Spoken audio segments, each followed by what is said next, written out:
Ya, gracias, Edgar.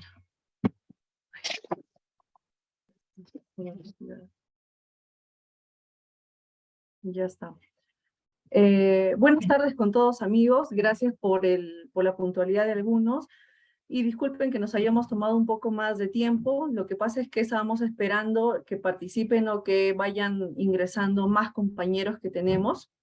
Y como saben, este es un espacio de la red de comités de monitoreo que está conformado por comités de ANCASH, en este caso el comité de JUPRO, el comité de Guarmey, y también por otro lado la región Tacna también tiene su propio comité y también sus integrantes están participando en este espacio.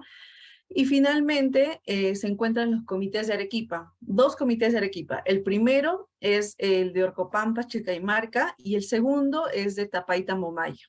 En total son, como ustedes han visto, 5 comités de diferentes regiones a nivel nacional que están participando o que son miembros activos de la red de comités de monitoreo. Mi nombre es Fiorella Castro y junto con mi compañero Edgar, nosotros por este año estamos, por decirlo así, liderando o siendo los coordinadores de la red de este espacio, ¿no? de los comités de monitoreo. Una vez más, agradecemos la presencia, la participación de todos ustedes y les mandamos también un fuerte saludo y abrazo a las personas que conocemos especialmente, pero también a aquellas que no conocemos y que todavía no tenemos el placer de habernos encontrado o de haber conversado. También les mandamos un afectuoso saludo a cada uno de ustedes. Bueno, el motivo de esta reunión es para conversar precisamente sobre la normativa ambiental. Al interno de cada espacio, al interno de la red de comités, ustedes saben que entre las secretarías técnicas de cada espacio, de cada comité, hemos tenido diferentes reuniones. ¿Para qué? Para hacer una identificación de las fortalezas que tenemos en común, también de las oportunidades, de los desafíos y también de las amenazas. ¿Con qué intención? Con la intención de que hagamos un especial enfoque a las debilidades que internamente podamos tener. Y una de esas debilidades hemos detectado que es que falta conocimiento, o que hay, mejor dicho, más que falte, sino hay un débil conocimiento en la normativa ambiental, ¿no?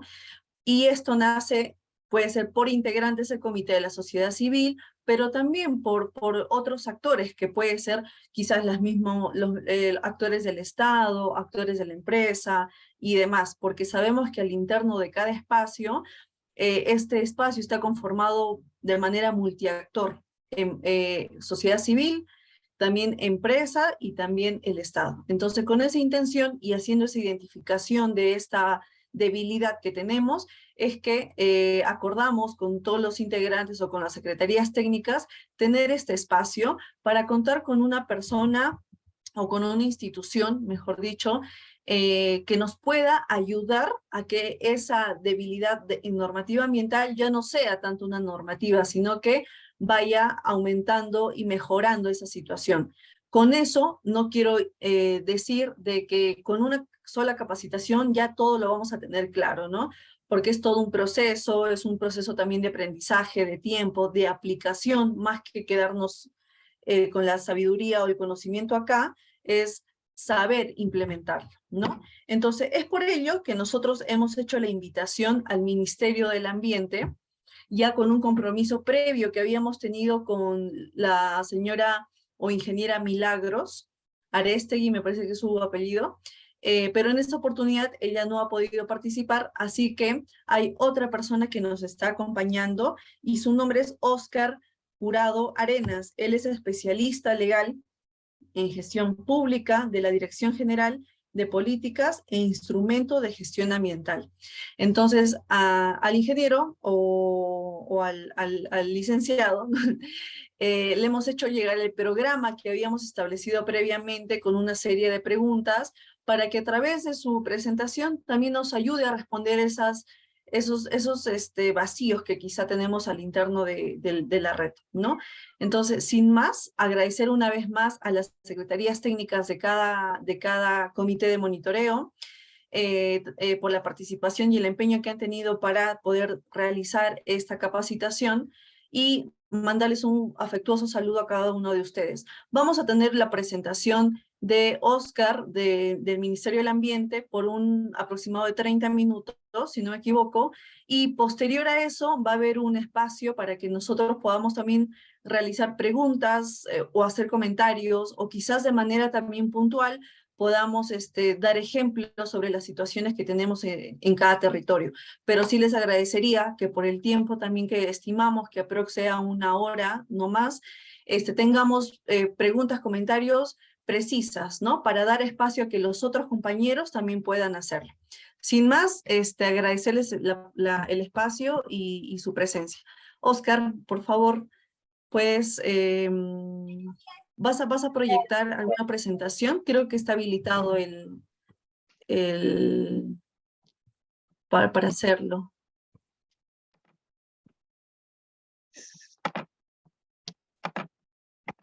Ahí está. Buenas tardes. ¿Se me escucha? ¿Pueden ver la pantalla? Sí se te escucha, pero en mi caso no sé si es porque tengo el volumen bajo. A ver, un momento. Ya, creo que está mejor. Por favor, por ahí nos confirman si es que tienen algún problema de audio o cualquier cosa, nos escriben por interno y con Eder los apoyamos. Listo, Oscar. Sí, ¿qué tal?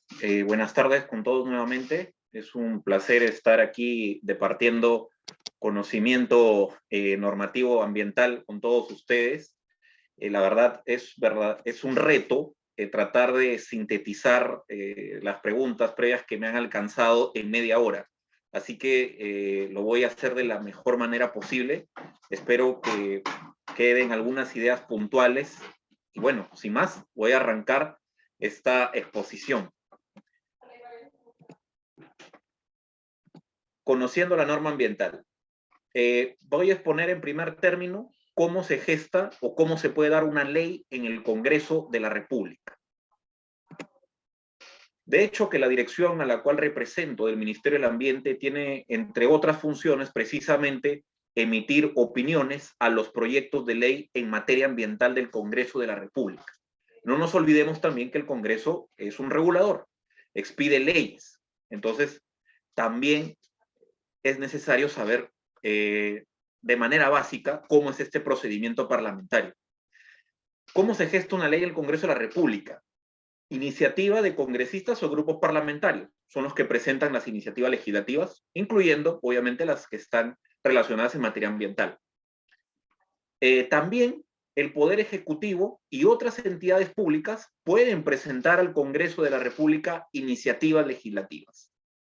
De hecho que sí, actualmente estamos en el MINAN evaluando proponer un proyecto de ley, por ejemplo, para modificar la ley del Sistema Nacional de Evaluación del Impacto Ambiental, y lo venimos trabajando desde MINAN para luego poder presentarla al Congreso de la República. Cabe recordar que soy abogado y seguramente ustedes también lo tienen claro, una ley del Congreso no podría ser modificada por un reglamento emitido por el Poder Ejecutivo, sino que tiene que ser modificado por otra ley del Congreso.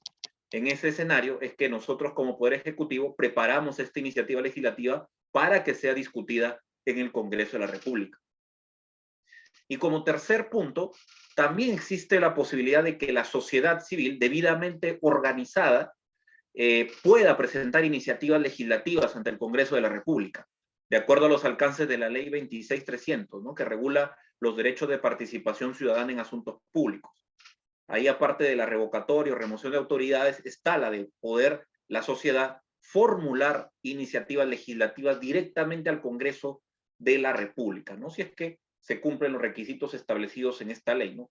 Que es precisamente acreditar ante la autoridad electoral, que es el Jurado Nacional de Elecciones, cuando mínimo un 0.3% del padrón electoral activo, ¿no? Que representan ese número de ciudadanos.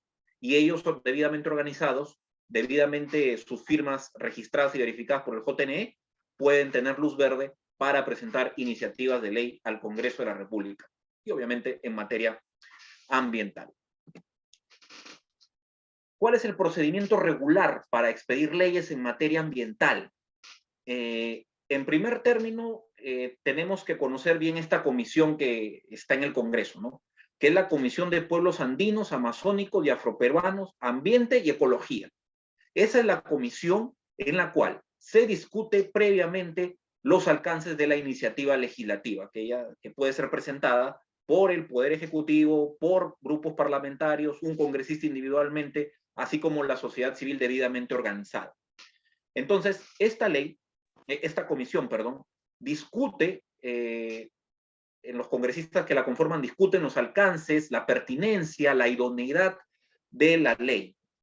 Y asimismo solicitan que diversas entidades del Estado opinen sobre esta ley, sobre este proyecto de ley, y también a la sociedad civil, la ponen en conocimiento de la sociedad civil en la web del Congreso. Incluso los congresistas también lo que hacen es celebrar reuniones de presentación de estos proyectos e iniciativas legislativas de libre acceso, previo registro a la sociedad civil, en los auditorios que están en la avenida Bancay. Entonces, ese es el mecanismo por el cual la iniciativa legislativa se va a discutir dentro de esta comisión. Luego de que pasa por estas opiniones, se expide un dictamen que, si es que los congresistas que integran esta comisión determinan que es viable este proyecto de ley, emitirán un dictamen aprobatorio en el cual analizan y reflexionan sobre las opiniones recibidas por parte de las entidades públicas, ¿no? En este caso, como esta comisión recibe proyectos de ley en materia ambiental, por lo general va a analizar las opiniones del Ministerio del Ambiente en primer término y también de otros ministerios que tengan competencias ambientales, ¿no? Como el Ministerio de Energía y Minas, el Ministerio de la Producción, etc. Luego de eso, se expide este dictamen aprobatorio. En el caso que sea una ley viable, se expide este dictamen aprobatorio y pasa a aprobación en el Pleno del Congreso, ¿no? A votación de los congresistas para ver si se aprueba o no esa ley. En caso se apruebe, se formula una autógrafa de ley, la cual es enviada del Congreso al presidente de la República, al señor Pedro Castillo, a efectos de que la promulgue directamente o manifieste observaciones a la ley. El presidente también puede observar la ley aprobada en el Pleno y puede remitir esas observaciones al Congreso para que pueda el Congreso o bien acogerlas o bien aprobar la ley por insistencia, ¿no? Y ya no sea promulgada por Pedro Castillo, sino por el actual presidente del Congreso de la República. Ese es el procedimiento que se seguiría para aprobar una ley en el Congreso de la República, ¿no? Cabe señalar ahí, de repente me faltó poner un asterisco en la diapositiva, para el acuerdo de Escazú, en el cual se tenía que emitir una resolución legislativa para aprobarlo en el Congreso de la República, eso se vio en la Comisión de Relaciones Exteriores, ¿no? La aprobación de cualquier tratado, de cualquier tipo de materia que firme el Perú a nivel internacional, tiene que pasar, si se trata de derechos humanos, tiene que pasar por la aprobación de la Comisión de Relaciones Exteriores, ¿no? Ese es el asterisco, ¿no? Escazú no pasó por esta comisión, sino por Comisión de Relaciones Exteriores, pero lamentablemente a la fecha no se ha podido aprobar en el Congreso este tratado. Principales leyes en materia ambiental, a conocimiento de ustedes, la Ley General del Ambiente establece las bases del sistema de evaluación de impacto ambiental, la organización de las autoridades ambientales, establece principios de la gestión ambiental en el país. La Ley Orgánica para el Aprovechamiento Sostenible de los Recursos Naturales efectivamente regula el Estado cómo otorga, ya sea a manera de concesión, de contratos, etcétera, la explotación de los recursos naturales a los privados. La Ley de Áreas Naturales Protegidas, la Ley 26834, la cual designa como ente rector al CERNAM, que es una entidad adscrita al Ministerio del Ambiente, en el cual regula cómo se gestionan y cómo se crean estas áreas naturales protegidas. La Ley Marco del Sistema Nacional de Gestión Ambiental, en la cual establece, regula las articulaciones entre entidades públicas para que funcionen sus competencias ambientales, ¿no? Hablamos de las tres entidades de gobierno, ¿no? Nacional, regional y local. La Ley 27446, la Ley del Sistema Nacional de Evaluación del Impacto Ambiental, del SEIA, que regula la obligación de los titulares que ejecuten proyectos o actividades que generen impacto ambiental significativo de tramitar su correspondiente certificación ambiental. Tenemos también la Ley del Sistema Nacional de Evaluación y Fiscalización del OEFA, ¿no? La Ley del CINEFA. El OEFA es el ente rector, ¿no? Regula las facultades que tiene el OEFA para ejercer su rectoría en materia de supervisión y fiscalización ambiental. Otras leyes también de índole ambiental que ha emitido el Congreso de la República: la ley 28271, la ley que regula pasivos ambientales de la actividad minera, la ley 31211, que es una ley reciente del año pasado o del 2020, que dispone la adecuación del transporte y disposición final de relaves de las actividades minero-metalúrgicas, ¿no? Es una ley que actualmente el Ministerio de Energía y Minas se encuentra en proceso de reglamentación para que aquellos titulares que no tienen un adecuado sistema de gestión de relaves mineros se adecúen a nueva normativa o estándar técnico. Otras iniciativas legislativas que están en carpeta en el Congreso es esta ley interesante, que es una ley que reconoce los derechos a la madre naturaleza, que yo tuve la oportunidad de asistir al Congreso de la República, justamente a la comisión que ve los proyectos de ley en materia ambiental, al debate que se gestionaba en torno a la viabilidad o no de esta ley. Muy interesante, ¿no? En buena cuenta, se reconocería que componentes ambientales son ya no objetos de derecho, sino sujetos de derecho, como ocurre en otros países. Oportunidades de mejora en el Congreso de la República. La mayoría de leyes son de carácter declarativo. Esa es una debilidad que tiene actualmente nuestro Congreso de la República. Al ser leyes de carácter declarativo, lo que hacen es, digamos así, fomentar una actividad, declarar de interés nacional o manifiestan en necesidad pública la implementación de cual o tal acción al Poder Ejecutivo. De hecho, que las leyes que he citado en la diapositiva anterior no son declarativas, son de obligatorio cumplimiento y tienen mandato de hacer para particulares entidades del Estado. Pero en la mayoría de casos el Congreso emite leyes de carácter declarativo. Otra debilidad que se puede anotar o una oportunidad de mejora en la gestión legislativa es ante la falta de gestión pública para implementar una ley o política, los congresistas pretenden solucionar esto con una nueva ley, generando una ley para solucionar dicho problema. Esto es, se incurre en sobreregulación. Por ejemplo, tenemos una ley que regula la gestión de pasivos ambientales mineros y cuando el Estado es responsable de ellos, ¿no? Entonces, hace poco llegó una iniciativa legislativa al Ministerio del Ambiente diciendo: declárese de manifiesta necesidad pública e interés nacional la remediación de pasivos ambientales mineros. Y en la exposición de motivos, la causa para proponer esta iniciativa legislativa era de que la actual ley no viene funcionando bien. Y con esta ley de declaratoria de necesidad pública es como que tratan de impulsar una buena gestión de pasivos ambientales mineros. Entonces, digamos, eso no coayuda mucho a solucionar ese problema, ¿no? El Congreso lo que puede hacer, tiene comisiones para fiscalizar cómo viene actuando el Poder Ejecutivo, eso sí puede hacer, cómo viene actuando el Ministerio de Energía y Minas, el Ministerio del Ambiente, puede citarlos a las comisiones y pedirle cómo va el avance de esta ley de pasivos que ya tenemos. Eso sí puede hacer el Congreso. Asimismo, se necesita una mayor articulación entre el Congreso y el Poder Ejecutivo y con la sociedad civil debidamente organizada, ¿no? Mayor transparencia. Todos somos conscientes de la actual crisis política que tenemos en el país, pero yo soy un fiel convencido que hay oportunidades de mejora para una mayor y mejor articulación con el Poder Ejecutivo y de esta manera se expidan leyes, al menos en el tema ambiental, que estén debidamente alineadas con la política nacional del ambiente al 2030 que tiene aprobado el Ministerio del Ambiente. De hecho, que hay proyectos de ley que están alineados a esa política que se vienen gestionando.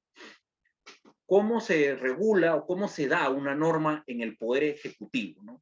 En el Poder Ejecutivo se reglamentan las leyes que da el Congreso, así de sencillo, mediante un decreto supremo. ¿Cómo se da esto? Ese es el procedimiento regular. La iniciativa la tiene el Ministerio del Ambiente u otro sector que proponga normativa ambiental. Por ejemplo, el Ministerio de Energía y Minas va a expedir este reglamento de la ley de adecuación de relaves mineros, que cité en el ejemplo en la diapositiva anterior.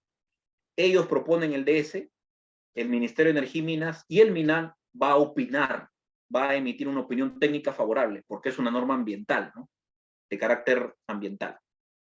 Entonces, siguiendo el ejemplo, el MINEM ya prepublicó el reglamento en el Diario Oficial del Peruano a efectos de recibir los aportes de la ciudadanía. Luego de eso, el MINEM solicita al Ministerio del Ambiente una opinión técnica favorable, porque el MINAM, como ente rector del SNGA, debe emitir opinión técnica favorable a proyectos normativos de carácter ambiental que emite el Poder Ejecutivo.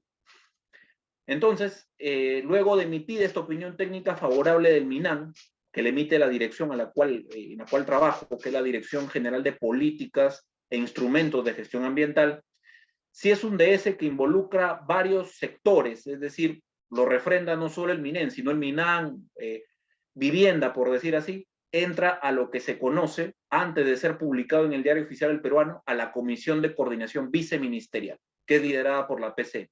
En buena cuenta se busca que todas las entidades, todos los ministerios del Poder Ejecutivo tengan un consenso para que el presidente de la República pueda firmar y pueda promulgar ese decreto supremo, ¿no? Ese es el conducto regular por el cual se gesta una norma reglamentaria de carácter ambiental en el Poder Ejecutivo. Un asterisco es la Política Nacional del Ambiente, que aparte de seguir estos pasos, también ha necesitado una opinión favorable del CEPLAN, que es un organismo, que es el Centro de Planeamiento Estratégico adscrito a la PCM, y es el ente rector en planeamiento estratégico del Estado. Entonces, ellos emiten opinión favorable a todo tipo de políticas, no solo ambiental, a todas las políticas que tengan políticas nacionales que emite el Estado, ¿no? Política nacional de industria, política nacional agraria, entre otras, etc. Esto sí es importante porque también en el Poder Ejecutivo hay oportunidades de mejora. A partir del 3 de octubre, o sea, a la vuelta de la esquina, la próxima semana, en el Ministerio del Ambiente se hace de uso obligatorio el análisis del impacto regulatorio, el RIA.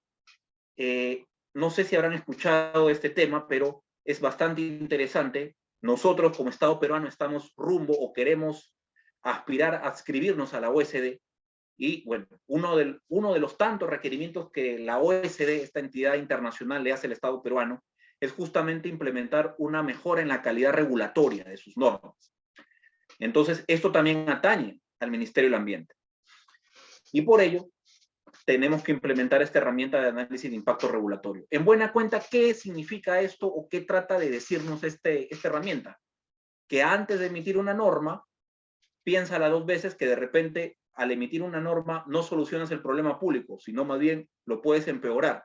Entonces piénsalo dos veces antes de emitir una norma para solucionar un problema público. De repente es un tema de gestión nada más. No necesitas emitir otra norma. Y como dato les digo que el Perú, a la fecha, entre Congreso y Poder Ejecutivo, ha emitido casi 500.000 de normas. O sea, una barbaridad. Yo que soy abogado, obviamente, no me sé ni el 10% de todas esas normas que se ha emitido el Estado a nivel de la historia del Perú. Entonces necesitamos mejorar la calidad regulatoria. Y eso también va a ir al Ministerio del Ambiente, definitivamente. Y en el tema de participación ciudadana, ¿qué importancia tiene el uso del RIA? Efectivamente, la participación ciudadana para la dación de normas, digamos así, está restringida prácticamente a que la gente opine cuando se prepublica un proyecto normativo. Ahí pueden decir sus aportes, digamos, sus observaciones a ese proyecto normativo, y que muchas veces la entidad no responde o no dice por qué no acoge esos aportes de la sociedad civil organizada.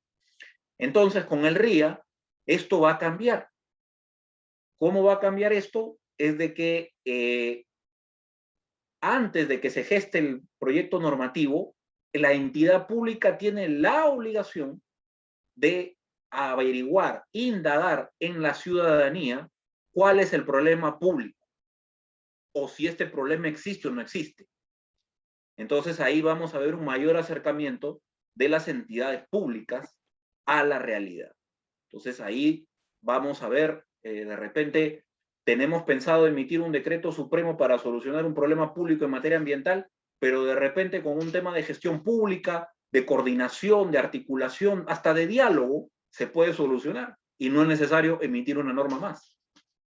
Entonces eso es muy importante. eso va a estar ya implementándose a la vuelta de la esquina y el MINAM va a proceder de esa manera a partir del 3 de octubre de este año. Cabe precisar que este análisis de impacto regulatorio no aplica para el procedimiento de emisión de leyes en el Congreso de la República. El RIA solo aplica para las entidades del Poder Ejecutivo.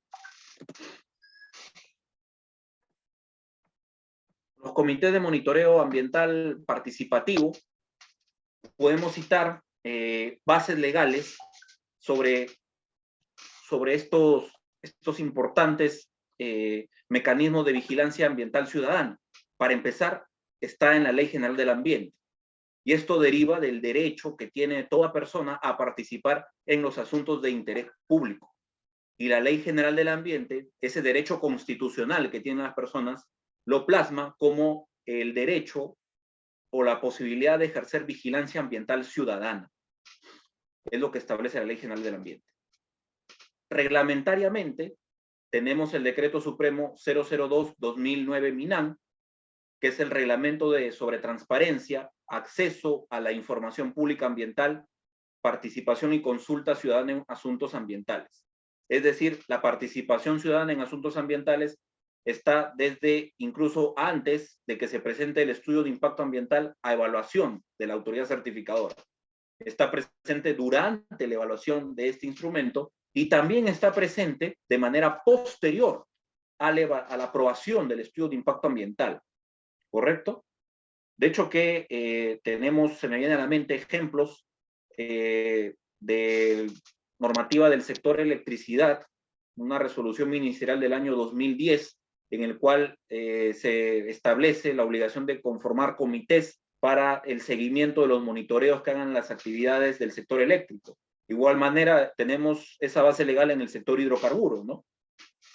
Y asimismo, también en el UEFA, que es otra entidad adscrita al Ministerio del Ambiente, la posibilidad de tener un monitoreo ambiental participativo, ¿no? A cargo de la Dirección de Evaluación Ambiental.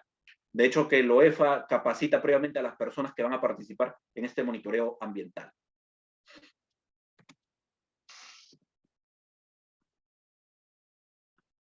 Disculpen, aquí había una diapositiva más, parece que no se ha cargado en la exposición, pero la menciono de todas maneras, es que en la Política Nacional del Ambiente al 2030, aprobada por Decreto Supremo 023-2021 MINAM, nosotros tenemos como objetivo prioritario 6, mejorar la gobernanza ambiental, es decir, la participación ciudadana en asuntos ambientales al 2030. Y uno de esos indicadores va a ser que se va a mejorar la gestión descentralizada. O sea, de hecho que progresivamente los gobiernos regionales y los gobiernos locales están asumiendo ciertas competencias en materia ambiental. Esperemos que al 2030 tengamos un mayor impulso en esa descentralización y también aspiramos con este objetivo prioritario de mejorar la gobernanza ambiental, tener una mejor gestión de conflictos socioambientales. De hecho que para llegar a ese escenario deseado, tenemos que trabajar duro como Estado, tenemos que fortalecer los mecanismos de participación ciudadana. El RIA nos va a ayudar para eso, definitivamente. Desde una etapa temprana podemos, como Estado, acercarnos a la realidad y ver el problema público y determinar que de repente es un tema de articulación o gestión pública y no es pedir una norma más a las más de 500.000 que existen en el Perú, ¿no? Bien, eso sería todo de mi parte. Muchas gracias. Quedo atento a las consultas, aportes o críticas que se pueda tener a la disertación. Gracias por su tiempo, por escucharme. Muchas gracias, abogado Oscar. Su explicación y su exposición sobre el marco de la normativa ambiental ha sido muy enriquecedora y muy explicativa para entender cómo es que nacen todas las normas que rigen el tema ambiental y cómo es que los espacios como los comités también tienen un marco de referencia para la participación y para la vigilancia ambiental. Amigas y amigos, le mandamos un abrazo, un aplauso virtual al abogado Oscar y también en este momento si es que tuviésemos consultas, preguntas o también comentarios sobre lo que nos acaban de compartir, lo podemos hacer, podemos levantar la mano en el chat o también podemos encender el micro y podemos pasar a esta parte de las preguntas y comentarios. Buenas noches. ¿Me escuchan? Sí, sí lo Buenas escuchamos. noches, ingeniero Oscar. Quien le habla es Frida Bojorquez del Comité de Monitoreo Ambiental de Guarmey. El Comité de Monitoreo Ambiental de Guarmey desde el año 2001 hasta la fecha viene generando información con respecto a monitoreos de sedimentos marinos y organismos bentónicos. En alguna oportunidad nosotros habíamos hablado con el Ministerio del Ambiente para quizás generar algún tipo de norma con respecto a estos monitoreos, porque el IMARPE hace la comparación con normas referenciales porque el Perú no tiene normas con respecto a sedimentos marinos. Nosotros como comité tenemos ya desde el año 2001 hasta la fecha una larga data y que puede servir al Ministerio del Ambiente como base para generar una norma.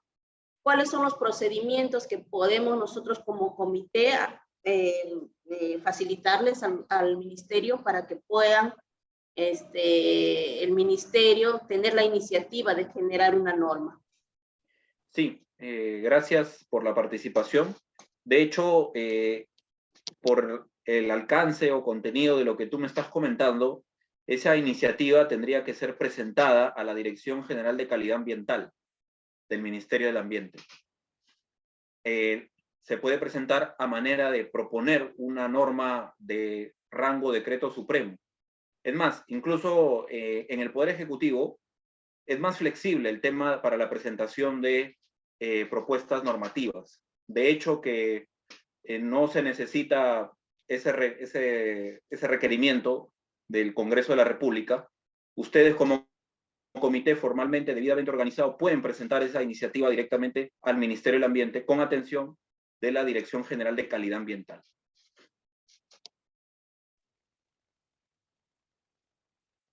Señora Edgar. Muchas gracias, señorita Frida, y muchas gracias, abogado Oscar, por responder. Sí, señora Abraham, señor Valentín, creo que quiere usted participar. Señora Edgar. Sí, señor Cornelio.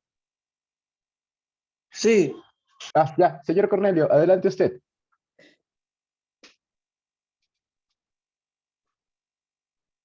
Señor Cornelio, su micro está apagado.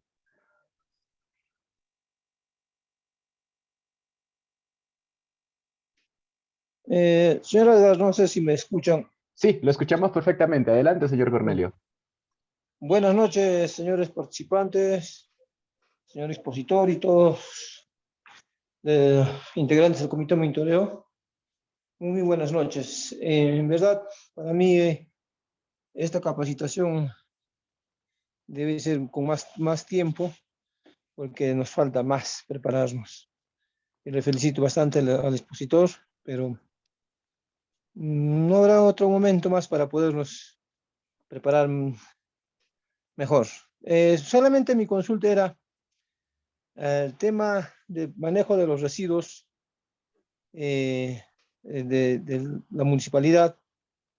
No lo están haciendo como debe ser, ¿no? De acuerdo a las normas, a las normas dictadas, no lo están cumpliendo. Están trabajando mal. Tal igual, tenemos una empresa minera ahí al lado, tampoco los prepara a la municipalidad, no dan ese apoyo, ese soporte. No sé cómo se puede hacer una mejora del manejo de los residuos en los botaderos. Eso nomás sería una pregunta. Muchas gracias y agradezco bastante por estar participando en este enlace que nos están apoyando. Gracias. Sí, justamente lo que señala el señor Cornelio, la solución ya está en la norma. y no necesitamos expedir una normativa para mejorar ese asunto, ¿no? Por ejemplo, en la norma de residuos sólidos, en el decreto legislativo 1278 y su reglamento, el decreto supremo 014-2017, ya se establece las facultades y competencias del OEFA para ver este tema de los botaderos y cómo ellos fiscalizan a las municipalidades. O sea, ahí hay una obligación por parte de las municipalidades a identificar estas zonas que han sido degradadas por residuos sólidos, así lo llama la norma, lo que conocemos nosotros como botaderos municipales, a efectos de que, en primer lugar, sean consignadas en el Inventario Nacional de Áreas Degradadas que administra el OEFA. Y en segundo lugar, la municipalidad tiene la obligación de presentar un instrumento ambiental para sanear estos botaderos, estas áreas. Eso ya se estableció en la norma. Y de hecho que si tenemos este problema, lo que puede hacer la ciudadanía es recurrir a la Dirección de Supervisión en Infraestructura y Servicios del OEFA, la DESIS. Ellos son los encargados de justamente supervisar, fiscalizar a las municipalidades para que cumplan con su deber de sanear estas áreas degradadas por residuos sólidos. Esa sería la respuesta.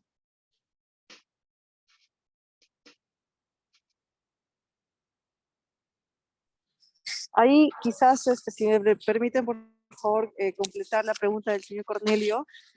Sabemos que hay instituciones que se encargan de verificar eso, pero hay una situación latente en Orcopampa donde ya, si no me equivoco, señor Cornelio, y ahí me corregirá, son varios años que se viene viendo una afectación, ¿no? Entonces, ¿de qué manera el Estado verifica eso?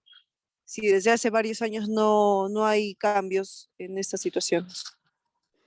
Bueno, los mecanismos que actualmente tiene la norma es el que he mencionado hace un momento y también la posibilidad de declarar en emergencia por residuos sólidos la zona. Eso también lo pueden gestionar. Y ustedes como comités pueden hacer seguimiento a una eventual declaratoria en emergencia de la zona por residuos sólidos. Y eso se gestiona ante la Dirección General de Residuos Sólidos del MINAM. Eso también pueden hacer. Si es que ven que la situación está en un grado crítico y da para una emergencia, se puede gestionar eso, ¿no? A efectos de que se establezcan mesas de diálogo entre entidades y se articulen y se den los planes que correspondan para llegar a una solución a este problema público. Muchas gracias. Amigos, quizás hayas alguna otra preguntas o comentarios respecto al tema y a lo que nos acaban de comentar. Pueden abrir su micrófono, también nos pueden escribir por el chat o también pueden picar en la opción levantar la mano. Sí, por Señor favor. Félix. Sí, adelante, por favor. Sí. Buenas noches. Ingeniero Oscar, la exposición nos abre mucho el panorama. Nuestra situación todavía es precaria, diría yo, ¿no? En cuanto a que si bien tenemos años en haber organizado nuestros comités, sin embargo, como quiera que estos también son digamos, rotativos periódicamente, la participación ciudadana no es una cuestión fija en la que los que ingresan están permanentemente, sino que van retirándose y otros van accediendo. Entonces, este tipo de temas para nosotros es fundamental conocerlos. En base a esto que usted nos ha mencionado, ¿cuál sería la articulación que se lograría entre los comités y los entes públicos? Por ejemplo, ¿no? Me imagino yo de que de repente podríamos participar en los comités ambientales municipales o comités ambientales regionales en cada región.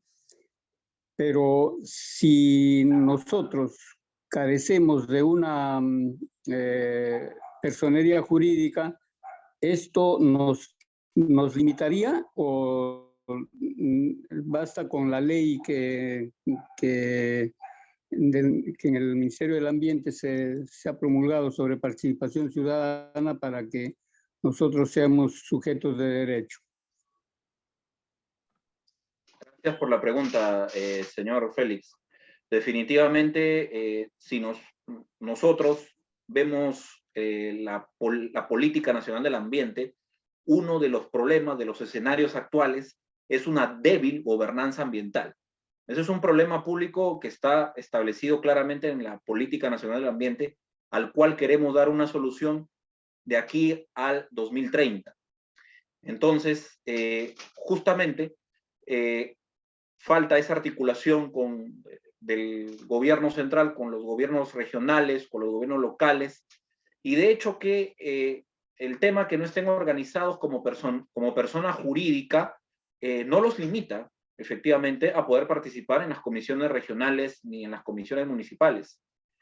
Pero el hecho de que no los limite no quiere decir de que se descarte la posibilidad de que se constituyan como persona jurídica, para que de alguna manera tengan, por así decirlo, un mayor peso, ¿no? De hecho que sí sería lo recomendable.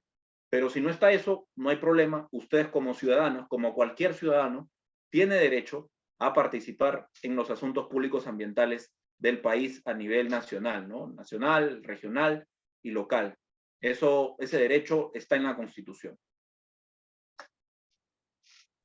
Muchas gracias. Amigos, compañeros, señor Valentín, creo que usted también quiere comentar o preguntar. Y señor Galo, buenas noches. Buenas noches, adelante, por favor.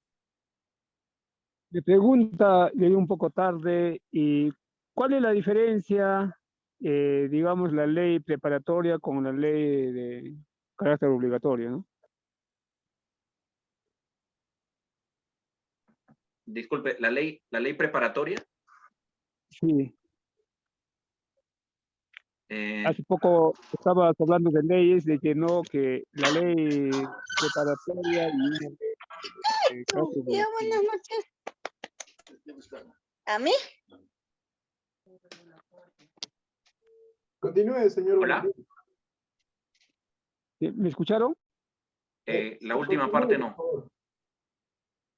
Me sugerí, o sea, mi consulta era que cuál es la diferencia entre la ley preparatoria o la ley de carácter obligatorio, ¿no? Entonces estaba mencionando sobre las leyes. Ah, la ley declaratoria.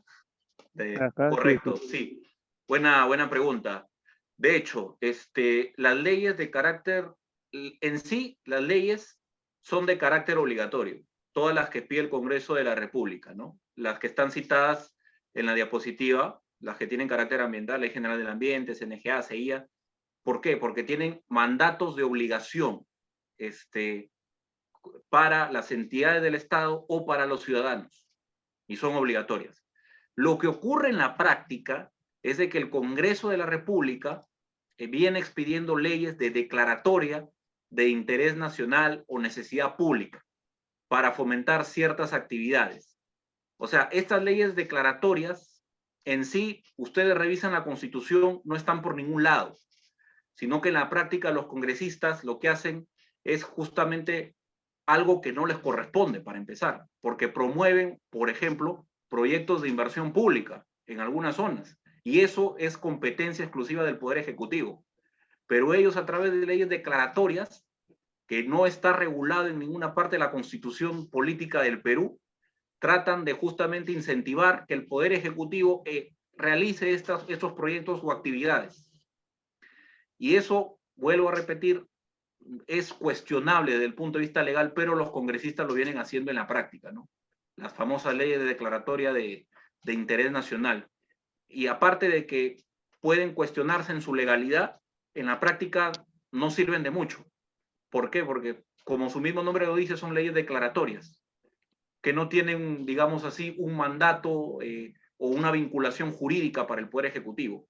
Los congresistas no pueden determinar mañana, si se les ocurre políticamente, hay que crear un puerto, un megapuerto en Lambayeque, en Chiclayo, porque se le ocurrió a un congresista. No.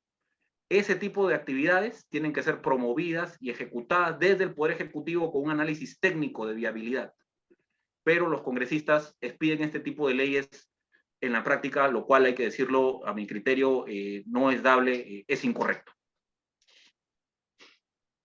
Ok, muchas gracias. Muchas gracias, señor Oscar. De acuerdo. Muchas gracias, abogado Oscar. Amigos, ¿alguna otra pregunta o comentario? Sí, permítame, por favor. Disculpe. Adelante. Sí, ingeniero. Hace no mucho nuevamente quedó obstruido, paralizado en el Congreso el tema de la aprobación, de la participación en el acuerdo de Escazú. ¿Qué está haciendo el Ministerio del Ambiente para continuar con la promoción de esto o de qué manera nosotros también desde los comités de monitoreo podemos apoyar en la viabilización de la implementación de este acuerdo, habida cuenta de que últimamente se está viendo ya con mucho más crudeza de que los defensores ambientales, por ejemplo, no están siendo asesinados, están siendo enjuiciados, y la participación misma en cuanto a la transparencia de la información está siendo o sesgada u ocultada, ¿no? Entonces, para nosotros consideramos que como comités de monitoreo, estos aspectos son fundamentales si es que nosotros vamos a ir avanzando en nuestro desarrollo. Y si tuviéramos esta norma aprobada, ratificada por el Congreso, entonces nos serviría de mucho, ¿no? Sí, definitivamente que sí. De hecho, que el Congreso de la República ya viene rechazando 2 veces la aprobación del acuerdo de Escazú. No obstante, no hay un límite de veces en la que el Poder Ejecutivo puede intentar nuevamente iniciar un nuevo trámite ante el Congreso de la República para eso. De hecho, que considerando la materia del acuerdo, que es derecho humano, materia ambiental, corresponde al MINAM fomentar ante el Ministerio de Relaciones Exteriores del Poder Ejecutivo, presentar el expediente a la Comisión de Relaciones Exteriores del Congreso. Ese es el procedimiento a seguir. Y actualmente tengo entendido que la Comisión de Relaciones Exteriores del Congreso la preside la señora María del Carmen Alba, me parece. Entonces, ¿qué hacemos ahora? Bueno, pues el MINAM, y eso también está en la agenda del actual ministro, el acuerdo de Escazú, las ventajas que tiene este acuerdo de Escazú en el tema de protección de defensores ambientales, en el tema de acceso a la información pública, tiene cosas interesantes, ¿no? Y de hecho que lamentablemente por las razones por las cuales se ha denegado este acuerdo de Escazú, no son las más idóneas, ¿no? Yo he leído los dictámenes desaprobatorios del acuerdo de Escazú por parte del Congreso de la República, y bueno, y dicen cosas que la verdad son bastante inexactas, ¿no? Por ejemplo, que vamos a ceder soberanía nacional a un tribunal internacional. Eso es totalmente falso, eso no lo dice en ningún lado el acuerdo de Escazú, ¿no? O sea, para empezar, por último citan al Tribunal de la Haya. Yo no sé qué tiene que ver ahí el Tribunal de la Haya, porque el Tribunal de la Haya ve conflictos entre países, no entre inversionistas privados y el Estado, para empezar por ahí, pero se cita igual en el Congreso. Y con los defensores ambientales, el Congreso de la República señala en sus dictámenes desaprobatorios que más bien estaríamos generando una nueva clase de ciudadano privilegiado en el Perú, y por eso sería discriminatorio el acuerdo de Escazú. Pero, no obstante, la Defensoría del Pueblo y el Tribunal Constitucional han señalado de que más bien existe lo que son políticas reafirmativas, es decir, ante a un grupo vulnerable de personas como son los defensores ambientales, que son constantemente amenazados en su vida e integridad por defender el medio ambiente, ellos sí pueden merecer un trato especial por parte del Estado. Menos mal que actualmente tenemos una norma, a pesar de que no se ha ratificado Escazú, tenemos una norma del Ministerio de Justicia que protege a cualquier defensor de cualquier derecho, ¿no? Derechos ambiental, derechos de las mujeres, entre otros grupos vulnerables. Tenemos una norma en el Ministerio de Justicia, un mecanismo de articulación para los defensores, menos mal. Entonces, un poco que me abrí, me expandí en el tema, volviendo, cerrando el paréntesis, lo que queda por hacer ahora es nuevamente, desde el Ministerio del Ambiente, desde la alta dirección del Ministerio del Ambiente, gestionar. Primero, el Ministerio del Ambiente tiene que tocarle la puerta al canciller del Perú, al ministro de Relaciones Exteriores, para que el ministro de Relaciones Exteriores con el presidente Castillo inicien un nuevo trámite ante la Comisión de Relaciones Exteriores del Congreso para la aprobación en primer término del acuerdo de Escazú, ¿no? De hecho, que ustedes como comité tienen la total libertad de presentar nuevamente este documento para empezar al Ministerio del Ambiente con copia a la Cancillería, ¿no? Como comités pueden hacer eso, para empezar por ahí. Y luego, si este expediente pasa al Congreso, también presentarse y solicitar voz en la Comisión de Relaciones Exteriores del Congreso.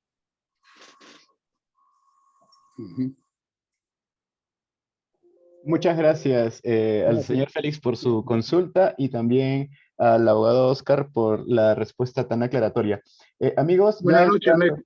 ¿me escucha? Buenas noches. Sí, señor Lizardo, sí, adelante, por favor. Bueno, quisiera, usted ha hablado acerca del proyecto de Escazú. Quisiera que a grosso modo nos diga cuáles son las bondades y la parte negativa del acuerdo, ¿no? ¿A qué se debe que el Congreso dé su negativa para la aprobación o la firma del convenio? Sí, justamente el Congreso, como lo había mencionado anteriormente, tiene dos puntos en los dictámenes desaprobatorios, ¿no? Es el tema de los defensores ambientales. A criterio del Congreso, la regulación que pretende establecer Escazú con los defensores ambientales es discriminatoria, porque se estaría generando una clase especial de ciudadanos para los defensores ambientales que no tienen otros ciudadanos en el Perú. Entonces, eso particularmente no estoy de acuerdo, porque por todo lo que sé, por todo lo que tenemos conocimiento en el Ministerio del Ambiente, los defensores ambientales son amenazados de muerte, peligran su vida, han asesinado defensores ambientales en la selva por delitos de minería ilegal, y son grupos vulnerables que ameritan una regulación especial por parte del Estado. No son ciudadanos privilegiados, como el Congreso ha señalado previamente en los dictámenes denegatorios. Y asimismo, el acuerdo de Escazú en ningún momento pone en tela de juicio o peligra la soberanía nacional. Mucho se ha criticado a Escazú que estamos entregando soberanía para que un tribunal supranacional decida si va o no va un proyecto en el Perú. Eso es falso. Eso no es así. En ninguna parte del acuerdo de Escazú dice eso. Lo que dice es que lo que ya viene trabajando el Estado, ¿no? O sea, ante cualquier conflicto, perdón, ante cualquier proyecto de inversión, hay un derecho de participación ciudadana. De hecho que sí, y el Estado peruano ya tiene eso, ¿no? O sea, el acuerdo de Escazú viene a ratificar y a fortalecer esos mecanismos de participación ciudadana. No es que vamos a entrar en un conflicto y si la gente no está de acuerdo, vamos a llevar a un tribunal supranacional a resolver ese conflicto, si va o no va un proyecto. Eso es falso. Eso lo ha interpretado de una manera mala el Congreso, sinceramente. Eso es totalmente falso. Eso no ocurre así. Muchas gracias. Muchas gracias, señor Lizardo. Muchas gracias, abogado Oscar. Amigos, ya entrando en la parte final de este conversatorio, si es que hubiesen algunas intervenciones, comentarios o consultas finales de parte de ustedes.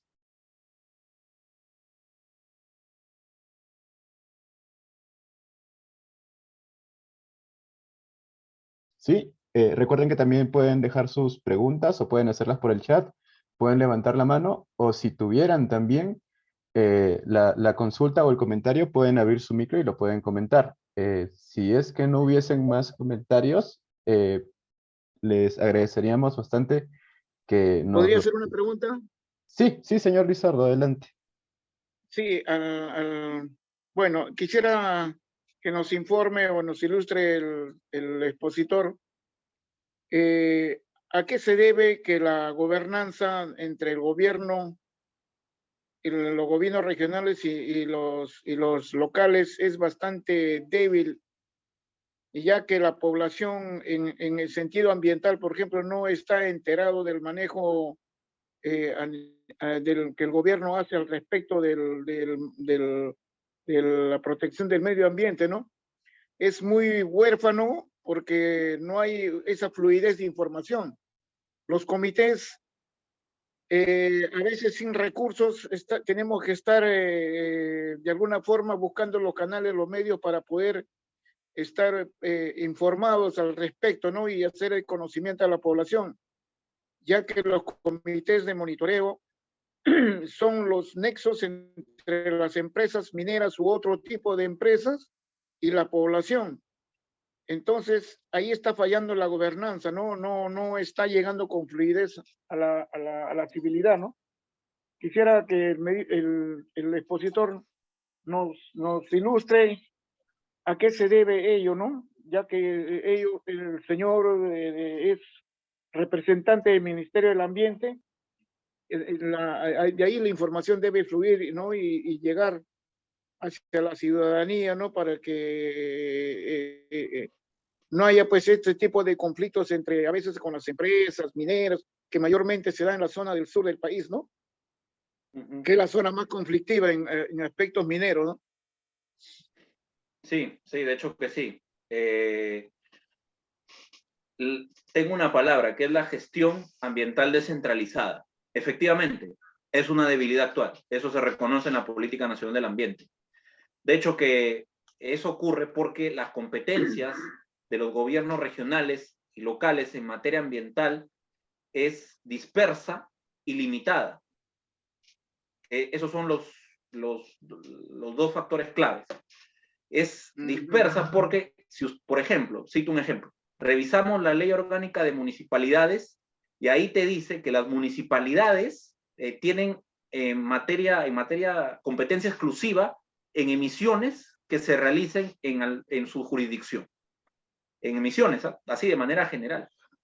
Entonces, y bajo esa premisa, yo que participé una vez en mesas de diálogo de la PCM, daba el caso, no vi conflictos en sí de minería, pero sí de azucareras que queman caña de azúcar, ¿no?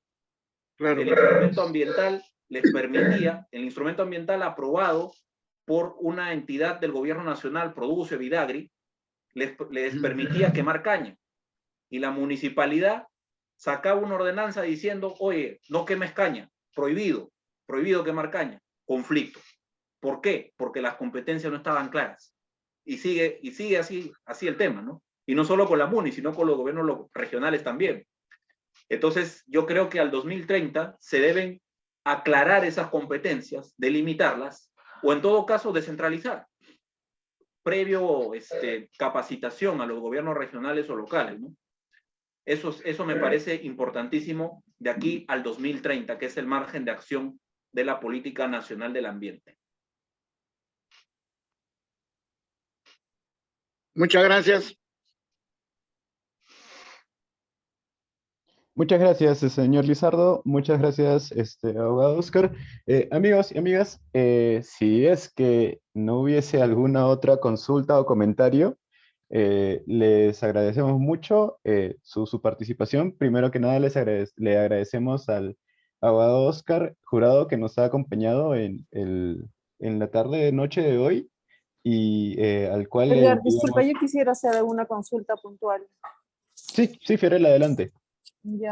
Abogado, yo quería consultarle sobre el rol que cumple actualmente los comités, porque ya entiendo que a través de su exposición ha podido mencionar algo, pero en la situación en la que actualmente nos encontramos, donde no hay una normativa que respalde los espacios de los comités, salvo creo únicamente, si no me equivoco, el de Guarmey, pero el resto de comités a nivel nacional no tienen ese respaldo del Estado, ¿no? Sin embargo, a través de sus actividades sí aporta a la gestión ambiental del país, ya sea a través de LANA, porque LANA también toma como referencia a veces los resultados de los propios comités que se generan, pero también OEFA quizás puede intervenir en ciertos espacios, pero aún no hay ese respaldo mediante una normativa, mediante un documento.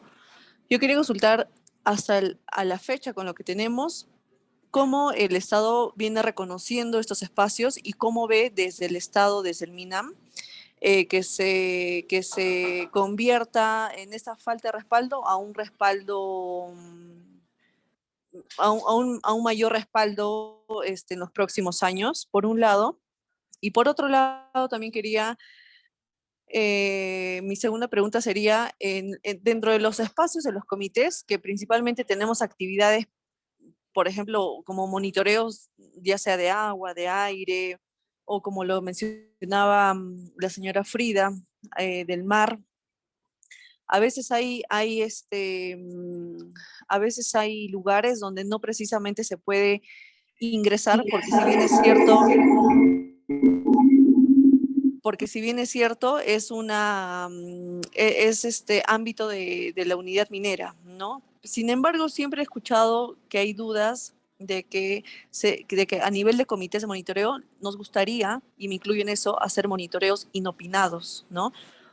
Pero qué tanto, me gustaría que usted por favor también mencione eso o nos oriente mejor, qué tanto eso es posible hoy en día, donde no estamos al nivel de un ente rector como el ANA o EFA, ¿no?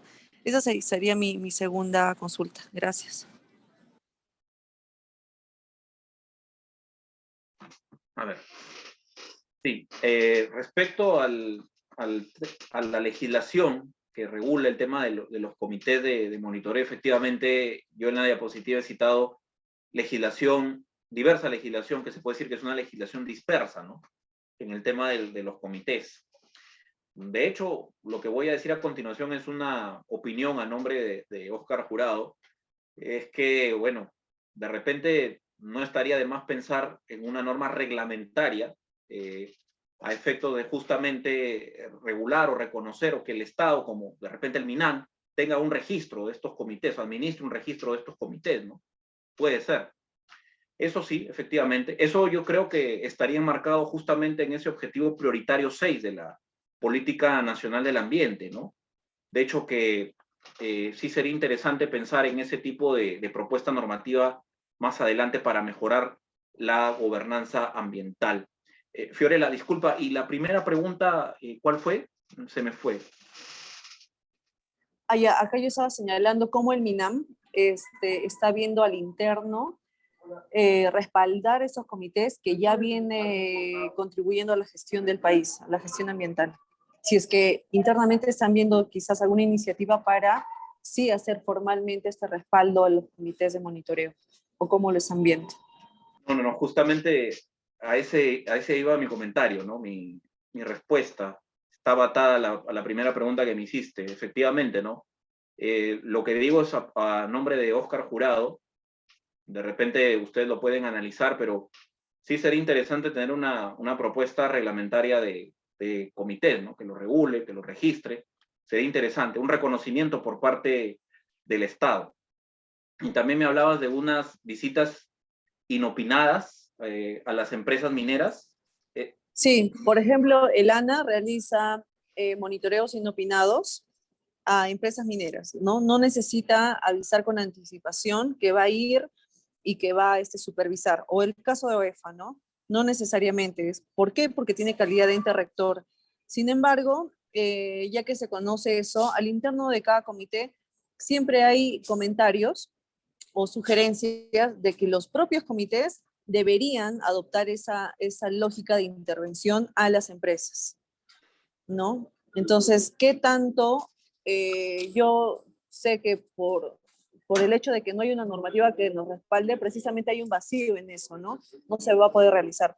Pero no, me gustaría que usted, desde su representación como MINAM, pueda contribuir a conocer mejor esa viabilidad de sugerencia, ¿no? ¿Qué tanto es posible que los comités vayan a hacer monitoreos inopinados? Ok, correcto. No, definitivamente que eso también ameritaría una habilitación legal, definitivamente, ¿no? Eso de todas maneras tendría que ser así, ¿no? En ese decreto supremo, en ese eventual decreto supremo que te estoy mencionando, podría evaluarse, regular esa posibilidad, ¿no? Y bueno, algo en la práctica, algo cercano a lo que tú mencionas es que en algunos instrumentos ambientales de cualquier sector, se puede establecer como un compromiso ambiental de que existan monitoreos participativos, ¿no? De hecho, que eso se puede hacer, ¿no? Se puede hacer en cualquier sector, que cuando la empresa minera, de hidrocarburos, de industria, etcétera, va a tomar monitoreos de acuerdo a su programa de monitoreo ambiental, incluya la participación de comités o de otro tipo de organizaciones. Eso se puede establecer como un compromiso ambiental también. Eso es lo más cercano que podemos tener ahora ante esta falta de regulación. Ok, gracias. Una última, doctor. En relación al OEFA, no me queda claro, en verdad, ¿no? Su forma de participación. Por ejemplo, cuando nosotros cursamos invitaciones para participar en las jornadas de tomas de muestra, OEFA no participa.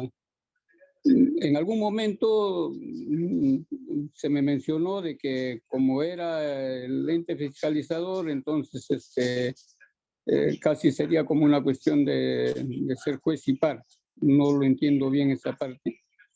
Y cuando realizamos la presentación de resultados, pues tampoco acuden, ¿no?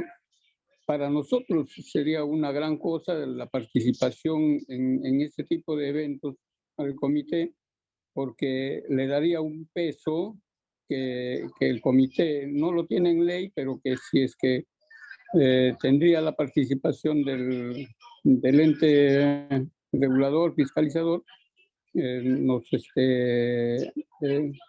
digamos que le daría un mayor valor, ¿no? al trabajo que vamos realizando. La población es muy perspicaz, es sensible a ese tipo de detalles, y entonces si viera la participación de OEFA, posiblemente tuviera también, ¿no?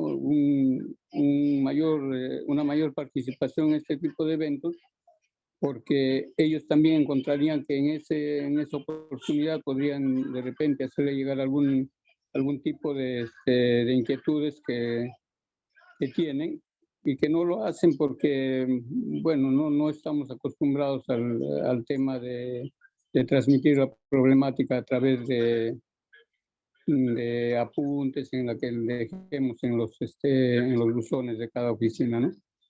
Entonces, no sé, quisiera que me aclare hasta dónde es la participación de OEFA en este tipo de espacios de los comités. Sí, correcto. El OEFA en sí, lo que regula, tiene una resolución de Consejo Directivo del año 2014, es justamente para la dirección de evaluación del OEFA, no la de supervisión.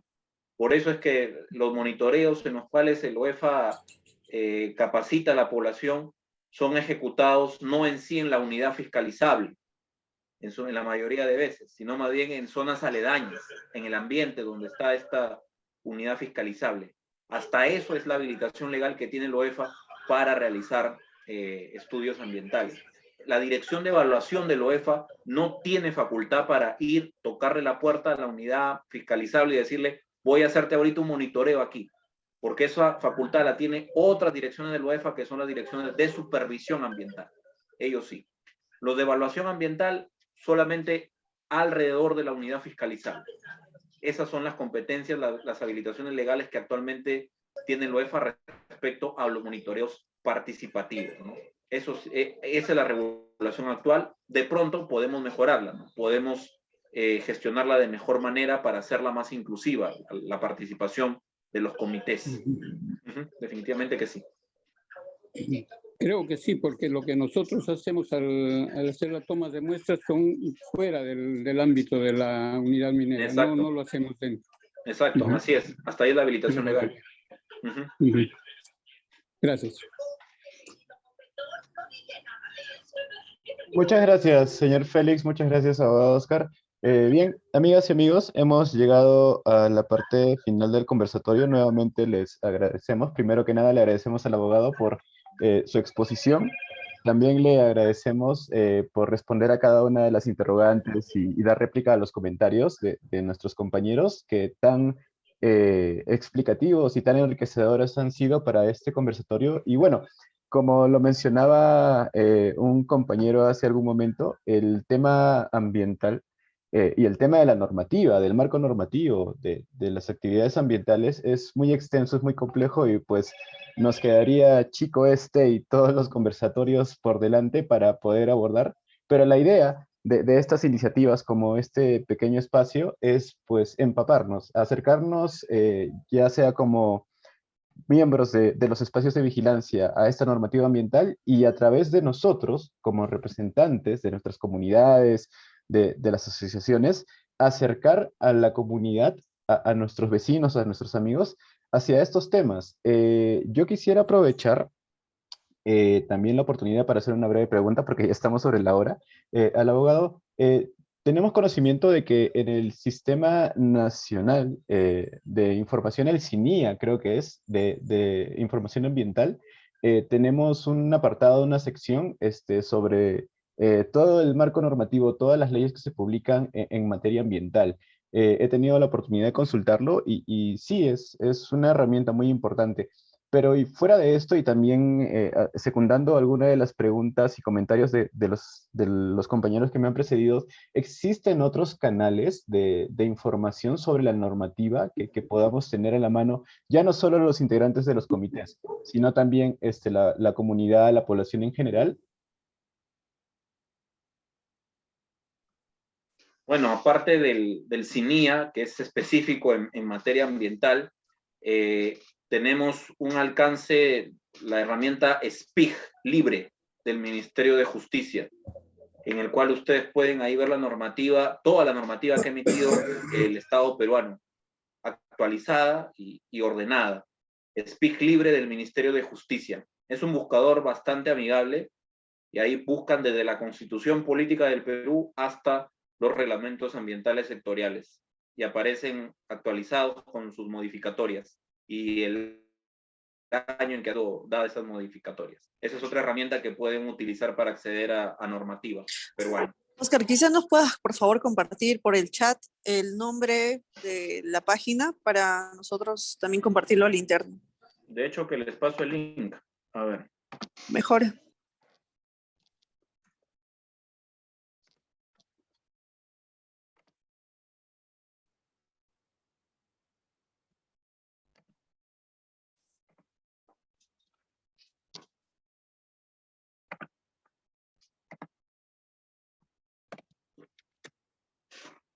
Ok. Listo. Ya lo pasé. Muchas gracias, abogado Oscar. Lo vamos a compartir con los diferentes compañeros presentes y también con los diferentes comités para que también podamos revisar y hacer uso de esta herramienta que es muy importante para poder empaparnos y acercarnos un poco más al tema de la normativa y poderlo consultar. ¿Podría ser la última pregunta, ya para la despedida? Sí, de manera breve, por favor, ya estamos sobre la hora. Sí, quisiera, por ejemplo, ya que están tocando normativas, yo entiendo que las normativas son de carácter de manejo sobre todo lo que es el procedimiento de control administrativo, fiscalización, todo ello, ¿no? Pero ¿qué está haciendo el Ministerio del Ambiente para crear una normativa propia para tener los parámetros de medición? Por ejemplo, cuando uno hace los monitoreos de agua, de río, de mar, de tierra, todo ello, no tenemos una normativa propia, siempre se trabaja con normativa extranjera, ¿no? En este caso creo que de mar lo estamos trabajando, me parece, con la normativa canadiense o americana, ¿no? Ese sería uno. Dos, ¿qué está haciendo el Ministerio del Ambiente sobre el agua de Sarpe? ¿Cómo están? ¿Hay alguna institución que se encargue de ver el control? Si los barcos que vienen de otros continentes están haciendo lo correcto como manda los acuerdos internacionales sobre ello, ¿no? Imagínense que en el Callao, Armey, y lo llegan pues barcos de otros continentes a donde hacen el cambio de agua de lastre desastre, ¿no? ¿Y quién controla eso? ¿Cómo lo controlan? ¿Alguna normativa interna ya se está elaborando o no? Eso serían las preguntas últimas. Bueno, respecto a la primera pregunta, a nivel nacional tenemos el ECAGUA en distintas categorías. No obstante, soy consciente de que algunos parámetros no están en esta normativa peruana y se toman de la OMS o normativa canadiense o norteamericana, como usted dice, ¿no? De hecho que este tipo de normas, cuando son estándares de calidad ambiental o límites máximos permisibles, la dirección a cargo del Ministerio del Ambiente que ve eso es la Dirección General de Calidad Ambiental. Y sí, creo que me parece, no estoy seguro, pero están trabajando en actualizar estos ECAGUAS. De repente, más bien, una solicitud de información a esta dirección podría absolver mejor su consulta. Y en segundo lugar, respecto a los barcos, al agua de zarpe, en sí, en los puertos, ahí efectivamente a veces hay controversias en la competencia entre DICAPI, el Ministerio de Transportes, quien ve estos temas, ¿no? En fiscalización ambiental. De hecho, hace poco ya salió publicado el reglamento de sanciones del MTC. Es algún esfuerzo que hemos venido trabajando del MINAN con el Ministerio de Transporte y Comunicaciones, y también a la fecha venimos trabajando con la DICAPI del Ministerio de Defensa, la Dirección de Capitanías y Guardacostas, que también estamos promoviendo un reglamento ambiental sectorial en el cual se aclaren las competencias, ¿no? Y su ámbito de acción. Y justamente estaría solucionándose el problema al que usted hace mención en la segunda pregunta. Muchas gracias. Muchas gracias, señor Lizardo. Muchas gracias, abogado Oscar. Gracias. Ahora sí, amigas, amigos, muchas gracias por haber participado en el conversatorio del día de hoy. Nos sentimos muy contentos de haber contado con su presencia. Nos sentimos aún más contentos de haber contado con la magnífica explicación del abogado Oscar, que pues nos ha aclarado varias dudas y nos ha dejado con aún más dudas, que eso es lo que debería prevalecer en todos los temas que tratemos. También la señora Josefina nos comenta de que ojalá y hubieran más espacios sobre este tema y otros temas que son muy importantes. Capacitarnos constantemente. Vamos a tratar en la medida de lo posible de poder fomentarlos para que pues así podamos capacitarnos, para que podamos seguir aprendiendo y cumplir con nuestra labor voluntaria y tan importante que es estar pendientes de la vigilancia del medio ambiente. Sin más, amigos, de nuevo, las gracias a todos. Les pediría un último favor antes de irnos, que podamos, por favor, encender todas nuestras cámaras para tomar una foto final y así tener un recuerdo de este evento. A ver, yo voy a encender la mía. ¿Cómo están? Buenas noches. Muchas gracias. Gracias, gracias. Sí, antes de retirarnos, por favor, los que deseen y los que puedan encender su cámara. Muchas gracias. Ya las cámaras están encendidas. ¿Qué tal? ¿Cómo están, amigos del Comité de Guarmey? Qué gusto saludarlos. ¿Sí? Para pasar a tomar la foto. Presente. ¿Qué tal? ¿Qué tal? Igualmente, caballero. ¿Qué tal, señor Lizardo? ¿Sí? Ok. Muchas gracias por la... A ustedes las gracias. Sí, a ver, amigos, voy a tomar la foto. Voy a contar hasta 5 para poderla tomar y para que todos podamos estar presentes.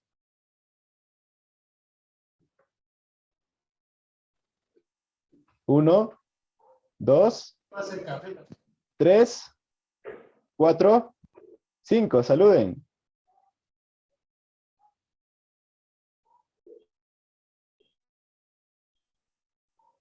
¿Qué?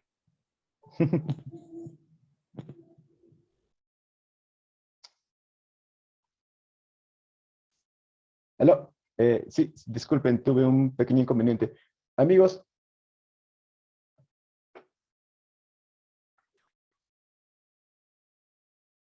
Edgar. abrazo.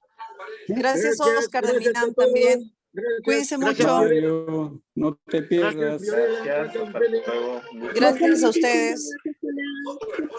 Fuerte abrazo, amigos. Ojalá nos podamos conocer pronto. Cuídense.